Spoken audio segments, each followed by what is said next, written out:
Okay, basically, you pretty much covered your artist side on the last interview. My my next question, I guess, my last question in this interview would be: you're now a hostess of your own radio talk show, and your own radio show. How did that come into existence? Well, it's like those things that connect, that your last job made you more proficient for your next job, and you have those things that you pick up like a decorator crab along the way of your life and put them all together, and these things happen.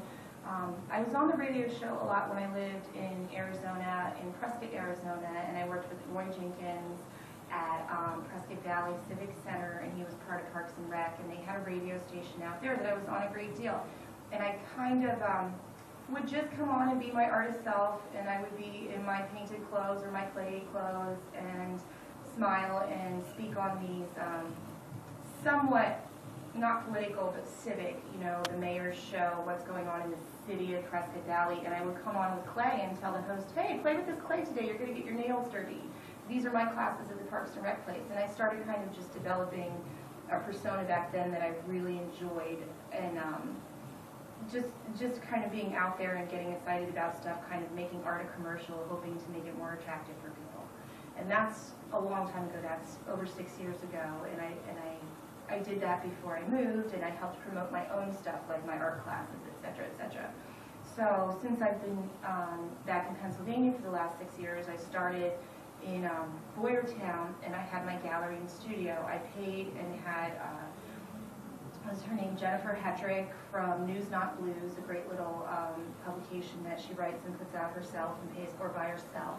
I paid Jennifer Hetrick to make a Coyote Hallenham's newsletter in our neighborhood that promoted all the good things in Boyertown that I didn't feel people were seeing. Everything seemed so black and white and traditional and quiet and waspy, per se, that I wanted to make things colorful. Where they had the Building a Better Boyertown, we had Create a Colorful Community, the BBB versus the CCC. We tried to work together, but it wasn't always a smooth transition. So I paid for this newsletter, and through promoting my own classes, had many articles about me in the Rating Eagle, and got little TV blurbs when I ran the Chalk Block in Boyertown, and did a couple of things where I got to be on TV or the radio and promote myself, and there was a show down there that was very positive, and I was fortunate. They always called me on because they knew I was going to be positive.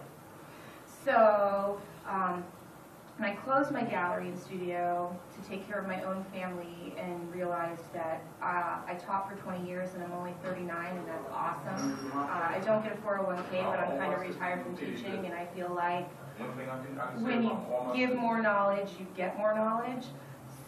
So once that transition happened of not being able to teach, and then I have my gallery and I closed it. Pardon me, go right ahead, this is real life.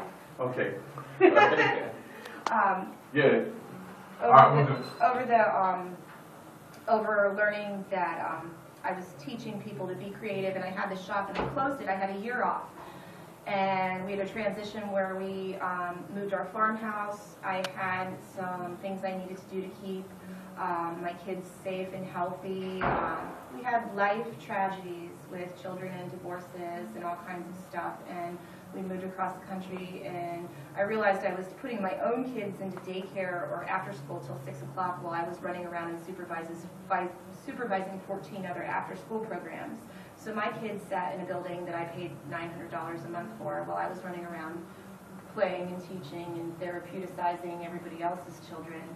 And when I found out I needed to start roots up again from the ground up and take care of my own, and take care of myself, I started working with my family, my husband, and my children more. So I took a whole year off where I did a lot of artwork, but I really worked with my own family, and all the stuff I gave out to the community, I stopped, and I rebuilt my own family, what I wanted to put into it, my paw print on these children, and learned about relationships with my current husband, who I love. And after all that, I was getting antsy, and I started promoting myself and running art shows. I knew how to do it. I made money on it before. I had an art gallery before. I know how to run things. So I started doing postcards and paying for the advertising, hooking up with great restaurants and bars, bringing my artwork there, giving them commission, advertising in newspapers, getting on local radio stations and Berks and saying, there's going to be this art show. and pushing myself, but it still was lacking that connection to society, and it didn't fill my teaching void. Because even though I'm glad I'm done teaching, after 20 years of teaching, like, I still have that in me, wanting to just stay connected and know that you're raising things and helping things grow in the world. And I didn't have it. So this is a long story. And Alfonso Todd from Alfonso Todd and Associates, which does social media marketing and helps other businesses look good and get attention. He was one of my Facebook friends, and I kept in touch with him every now and then and said, hey, I know I never met you, but did you know where I could run an art show, this and that, and we never clicked. And then one day I just got frustrated with having to explain why I wasn't as far in life as you would think I would have been with all of these things that I've already done. And getting sick of explaining to people I didn't know when it came so personal to my children and my home life and how I had to focus on that. Coping with the feeling of failure in home life when the business was successful and then closing the business when the family was successful, I still didn't quite come to terms. And I just put up a Facebook post one day that said, emotional woman, hear me roar. And Alfonso chimed in and said, hey, what's up? So I explained to him where I was, what I've done, where I've been going, and how I still have this hang-up when it comes time when people ask my story. So basically, I haven't really told this out loud in the public before. So he asked, and I told him the story, and he just said, come to my office, let's collaborate. So I got excited about it. I had someone watch my kids. I drove to Allentown, found the office, walked in, put my hands down on this table, put my head down, and was just ready to receive a message. So I came here, he met me, we talked about helping to do events, so we will be doing fall events that have to do with art. I will be having my own Dani Fisher events at some point with vendors and sponsors.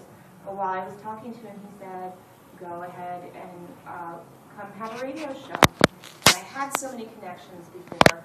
What I did in Boyertown was a very small, reserved community with a good deal of colorful, wonderful people that are doing things, but it wasn't as big as Allentown, and I didn't feel like there was enough of me to go around and enough like-minded people like me. And I wasn't even looking for another job. I just wanted to promote selfishly, my personal artwork for sale. But I came here and I saw the amazing things that Alfonso does in his business, not only by working in corporations in the corporate world, but being honest at all times, treating people with respect of any background, any age, any ability, and really living what I was trying to do in a small town where I got exhausted. I realized that I didn't think looking for a job, but I really wanted to help. So although I'm not local from Lehigh Valley, I drive up here several days a week. I have found so many amazing, passionate artists that are movers and shakers of every background, and I got invited to do some things with Alternative Gallery. I got the radio show going, and I've just helped connect people. And now, Prolific and Alfonso Todd and Associates are reaching out to Reading, Berks County, Montgomery County, Pottstown, and because of all those people where I locally live, it's kind of like I have a Rubik's Cube in my hands with Montgomery County, Berks County, and Lehigh Valley, and I'm kind of doing this with all the movers and shakers, and they all get to meet each other, and through it I get to learn these amazing art stories. Today we had Matt Wolf, who was positive, uplifting, and highly energetic. We had R.E. Wall from Arizona, who I've known since I was 18, who's an amazing activist and mural artist that completely changed Arizona. And then we had the poet Darkling, who had some very heavily emotionally carrying poetry, heavy emotionally carrying poetry, and was able to transition between all three of those people and have her say that art literally saved my life. And so how did I get involved with the radio station? I guess I asked for it. I wasn't sure what I was looking for, but it's been so amazing, and for the first time in my life, I'm completely heightened and enlightened and surrounded by awesome people that are trying to do the same thing, and I don't feel alone. Okay. Now, I just have a quick question as far as your own personal philosophy. You know, a lot of people constantly hear and have it basically jammed down their throat that you have to be positive, you have to look at the bright side and everything, but yet some people see it, don't see that, but they see it as, for lack of a better term, being able to also use the darkness and what's called negativity. Do you see it that way, or do you only see things, you know, like, would you only say, okay, you have to be positive in life? This is like going to your own personal philosophy. There's two sides. Being also from a therapeutic and therapy background, I'm a human being's experience was we were given this body. We didn't get to pick our parents. People have ideas that we picked, you know, and everybody can go into a different philosophy of Buddhism or reincarnation, and who you picked and who you chose and how you chose to have this trip in life, if your life was here before, if there is a soul that carries on. And one thing I've always tried to say is how you got here was the vessel you were created in. So you don't get to choose your parents, you don't get to do any of that, but you get to learn from everything, and it builds you up to the person you are. And this vessel that you were created in, then there's your body and your spirit and your soul, and you are meant to experience all feelings. You cannot experience the highest sunshine and the lightest light unless you've been down in the dirt, on your knees, crying. That's why there's skulls and roses. That's why. So I'm a digger. I believe that in order to properly heal, you've got to uncover those things that you may consider negative, that are realities that really happened to you, how you perceive them, or how you've covered them up and blocked them with soul cloggers like drugs or food or sex, or just having a facade. You can clog it with money and fancy cars, or you can clog it with treating others poorly, or running from your problems and moving around a lot, or whatever you want to clog it with, you can. You're still not happy. You're still not positive. It's still a facade. But digging down in and finding the insight within yourself, whether you do that through religion or through support or creativity, however you creatively find that, you've got to dig the negatives out, experience them, and feel those emotions before you let them go. Now, a Western medicine psychologist might say that you could cover this up with, say, Ativan, or you could focus really hard and forget about it with the society we live in, pop a pill, get high, get stupid, solves all your problems, basically. Yes, I'm sure you can function, and you'll probably die at 11 years earlier, or have dementia 11 years earlier than you might. Or Strangely enough, a lot of the side effects of the prescription medicine you see on TV, more and more of them are coming out with, oh, and there's a slight chance of death as a side effect. Oops.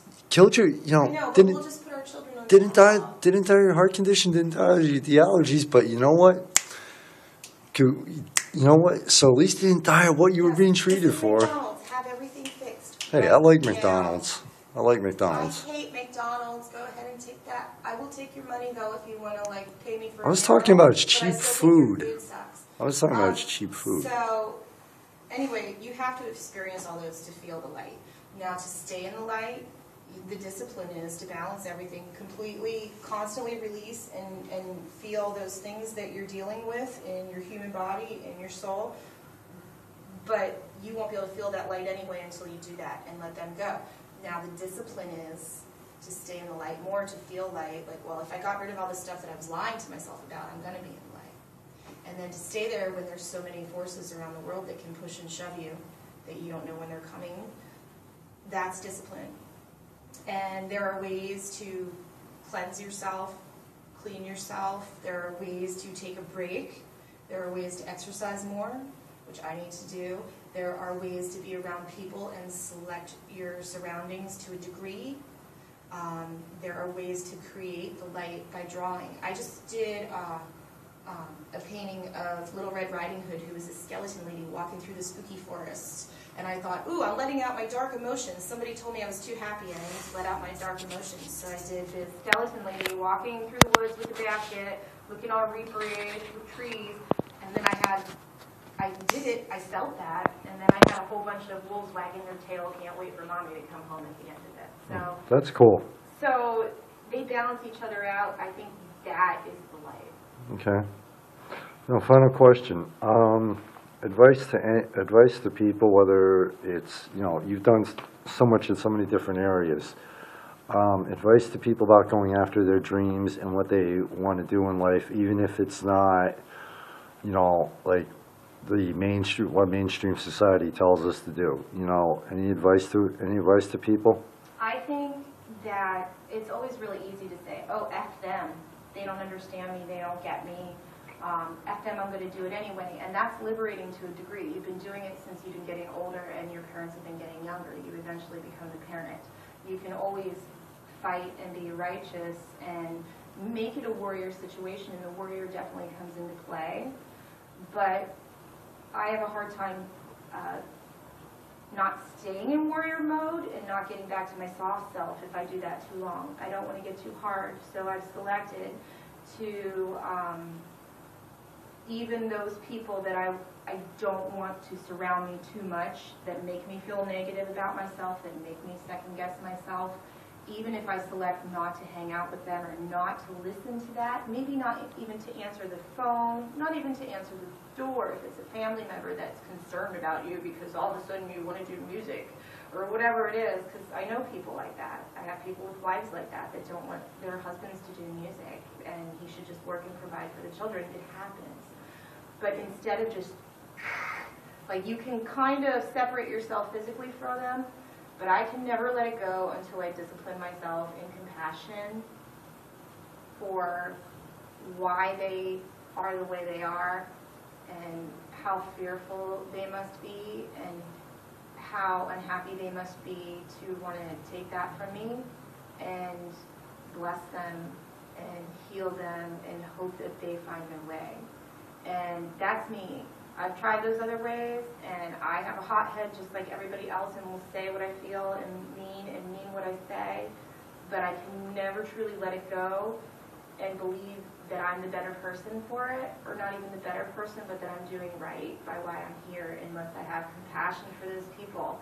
And maybe that's part of why the show always has this undertone of, here's all these great artists getting to talk about themselves and promote themselves, but the message is that you live your life creatively no matter what your medium, and it will help you. Okay. Thank you very much.